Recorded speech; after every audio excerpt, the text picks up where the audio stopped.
Donc l'Algérie également est partie prenante de ce protocole et ces accords de Paris qui ont été dictés en 2015. Nous avons fait partie également d'un projet financé par le GEF, notamment en matière d'adaptation surtout. Et nous avons pris comme projet pilote la forêt de Sena Bachelgi au niveau de la wilaya de Djelfa, pour laquelle les experts ont été recrutés pour voir un petit peu les causes de déforestation au niveau de ces régions. Les causes, bien sûr, sont connues, c'est un peu les mêmes partout, c'est surtout les incendies, la déforestation, le pâturage, etc. Donc, et nous avons finalement fait un document qui a été présenté à un atelier final qui s'est déroulé en Turquie. Ce projet-là, il a concerné pratiquement 5 pays du bassin méditerranéen, pour lequel chaque pays a également sa zone pilote dans le cadre justement des changements climatiques. En ce qui concerne l'Algérie, c'est très important pour nous parce que c'est un pays qui est vaste et qui est également soumis à la désertification. La désertification, ce n'est pas uniquement le Sahara, parce que le Sahara, c'est un écosystème. La désertification, c'est surtout au niveau des hauts plateaux et de la steppe.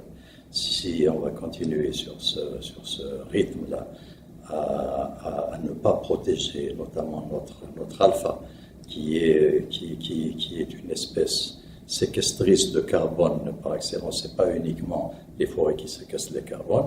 Il faut partir du principe également, il faut savoir que même la strate arbustive, le maquis, et surtout au niveau de ces hauts plateaux, en parlant de l'alpha, il faut tirer la sonnette d'alarme pour que cette partie de l'écosystème algérien ne soit pas détruite en voulant valoriser, en voulant remettre l'agriculture par des labours excessifs. Donc on contribue involontairement à la désertification de notre pays. Le projet en lui-même, il a pris comme zone pilote la région de Djelfa, qui fait partie de ces zones steppiques. Et on a détecté les facteurs de déforestation. On est même retourné un petit peu en arrière dans les années 1850, où on a vu par exemple que certaines régions qui faisaient partie du subhumide, en 2018, ces régions-là sont descendues pratiquement au niveau du semi-aride.